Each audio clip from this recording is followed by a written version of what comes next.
বৰপেটাৰ মহম্মদপুৰ জয়নাল আবেদিন জাতীয় বিদ্যালয়ৰ পঞ্চদশ বাৰ্ষিক অধিৱেশনৰ মুকলি আৰু বঁটা বিতৰণী সভাৰ সফল সামৰণি।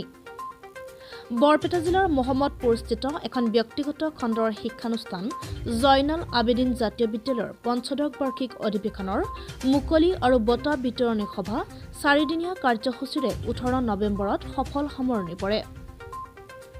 কাৰ্যসূচী মতে যোৱা 15 নৱেম্বৰৰ পৰা পতাকা উত্তোলন, প্ৰাচীৰ পত্ৰিকা উন্মোচন, সাংস্কৃতিক শোভাযাত্ৰা, বিভিন্ন খেল ধেমালি, চিত্ৰাংকন, খৰহাতে লিখা আৰু স্মৃতি পৰীক্ষা, কুইজ প্ৰতিযোগিতা, মোবাইল ফোনৰ ব্যৱহাৰ বৰ্তমান ছাত্ৰ-ছাত্ৰীৰ নৈতিক আৰু শৈক্ষিক স্খলনৰ বাবে সম্পূৰ্ণ দায়ী শীৰ্ষক তৰ্ক আকস্মিক বক্তৃতা, আখৰ জোটনি আৰু অন্তাক্ষৰী আৰু কবিতা আবৃত্তি, সৌন্দৰ্য প্ৰতিযোগিতা অনুষ্ঠিত হয়। 18 নৱেম্বৰত বিদ্যালয় পৰিচালনা সমিতিৰ সভাপতি ৱাবাবুৰ ৰহমানৰ সভাপতিত্বত অনুষ্ঠিত সভাৰ অতিথি সম্বৰ্ধনা পৰিচালনা কৰে সাধাৰণ সম্পাদিকা চাবানা আজমীয়ে। সভাত মুখ্য অতিথি হিচাপে MC কলেজৰ অধ্যাপক ডক্টৰ হোম বাহাদুৰ চেত্ৰী, বিশিষ্ট অতিথি হিচাপে শ্ৰীমন্ত শংকৰদেৱ মাধৱ কলেজৰ অধ্যাপক ডক্টৰ মইনুল হক, জনিয়া আঞ্চলিক হাইস্কুলৰ প্ৰধান শিক্ষক আইনাল হক চৌধুৰী, জনিয়া প্ৰেছ ক্লাবৰ সভাপতি মইনুল হক চৌধুৰী, নিৰ্দিষ্ট বক্তা জনিয়া আঞ্চলিক গ্ৰামোন্নয়ন পৰিষদৰ সম্পাদক আব্দুল মালিক, আমন্ত্ৰিত অতিথি তথা ভূমিদাতা জয়নাল আবেদিন, বিদ্যালয়খনৰ অধ্যক্ষ আইনাল হক, যুৱ সমাজকৰ্মী ইছমাইল হুছেইনকে আদি কৰি বহুতো গণ্যমান্য ব্যক্তি উপস্থিত থাকে। জয়নাল আবেদিন জাতীয় বিদ্যালয়ত আমি 4দিনীয়া কাৰ্যসূচীৰে পঞ্চদশ বাৰ্ষিক উদযাপন কৰিলো। আজি আছিল 4দিনীয়া কাৰ্যসূচীৰ অন্তিমখন দিন। আজি আছিল মুকলি আৰু বঁটা বিতৰণী সভা, আৰু মুকলি আৰু বঁটা বিতৰণী সভাত আমাৰ মাজত বহুতো গণ্যমান্য ব্যক্তিসকল উপস্থিত হৈছিল আৰু তেখেতসকলে আমাৰ মাজত শৈক্ষিক দিশৰ বহুতো মূল্যৱান কথা আমাক কৈছে আৰু সেইবোৰ শুনি আমাৰ বহুতো ভাল লাগিছে। আমি আশা কৰোঁ পৰৱৰ্তী সময়ত তেওঁলোকে আমাক এনেদৰে সহযোগ আগবঢ়াব, আৰু তেওঁলোকক আমি আমন্ত্ৰিত কৰিছিলোঁ এইখন সভাত। আমাৰ ছাত্ৰ একতা সভাৰ ফালৰ পৰা তেওঁলোকৰ বাবে অসংখ্য শুভেচ্ছা আৰু ধন্যবাদ জ্ঞাপন কৰিলোঁ। মোৰ নাম চাবানা আজমী, মই জয়নাল আবেদিন জাতীয় বিদ্যালয়ৰ ছাত্ৰ একতা সভাৰ সম্পাদিকা। আয়োজকসকলক ধন্যবাদ জনাব বিচাৰোঁ, কাৰণ তেওঁলোকে এই জাতীয় বিদ্যালয়ৰ পঞ্চদশ অধিৱেশনৰ বঁটা বিতৰণী আৰু মুকলি সভাত মোক নিৰ্দিষ্ট বক্তা হিচাপে নিমন্ত্ৰণ কৰিছে। ইয়াত আহি মই নথৈ আনন্দিত হৈছোঁ।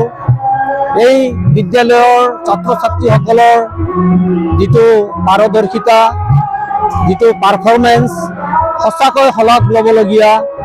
বিভিন্ন দিশত তেওঁলোকে নিজৰ পাৰদৰ্শিতা দেখুৱাইছে, আৰু মই জনামতে এইখন স্কুলৰ ছাত্ৰ ছাত্ৰীসকলে SSSC পৰীক্ষাত জনিয়া চেণ্টাৰৰ ভিতৰতে টপ হয়।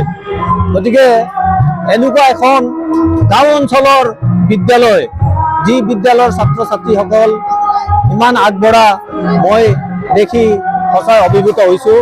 আৰু এই বিদ্যালয়ৰ আয়োজক, বিদ্যালয়ৰ শিক্ষক, প্ৰধানী শিক্ষক আৰু অভিভাৱকসকলক এই সুযোগতে মই ধন্যবাদ জ্ঞাপন কৰিব। নমস্কাৰ। জয়নাল আবেদিন জাতীয় বিদ্যালয়ৰ পঞ্চদশ বাৰ্ষিক অধিৱেশন 4দিনীয়া বৰ্ণাঢ্য কাৰ্যসূচীৰে আৰম্ভ হৈছে। আজি মুকলি আৰু বঁটা বিতৰণী সভা, আৰু এই চেগতে মই ক'ব বিচাৰোঁ, বিগত সময়ছোৱাত এইখন বিদ্যালয়ৰ সুনাম আছে, আৰু এইবেলিও আমাৰ যিটো হাইস্কুল শিক্ষান্ত পৰীক্ষাৰ পৰীক্ষাৰ্থীসকল আছে, তেওঁলোকৰ মাজত আমি যি দেখা পাইছোঁ, নিশ্চিতভাৱে ইয়াৰ আগত আমি এজন ল'ৰাক লৈ পজিশ্যন পাব বুলি এটা ধাৰণা কৰিছিলোঁ। কিন্তু বিভিন্ন ঘাত প্ৰতিঘাতৰ মাজেৰে জয়নাল আবেদিন জাতীয় বিদ্যালয়খন বাধা অতিক্ৰম কৰি তেওঁলোকৰ লক্ষ্যস্থানত উপনীত হ'ব পাৰিছে। আৰু এইবুলি আমি দেখিছোঁ এজন নহয় 3জন ল'ৰাই কিং কণ্টেষ্ট চলি আছে, আৰু আমি আশাবাদী 3জন ল'ৰাইও পজিশ্যন দখল কৰাৰ পূৰ্ণ সম্ভাৱনা দেখা দিছে।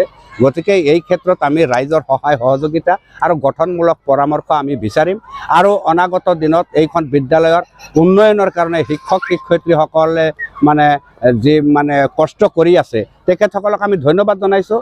আৰু আমি দেখিছোঁ যে বাধা নহ'লে শক্তি সঞ্চয় নহয়, বাধা আহিলেহে শক্তি সঞ্চয় হয়।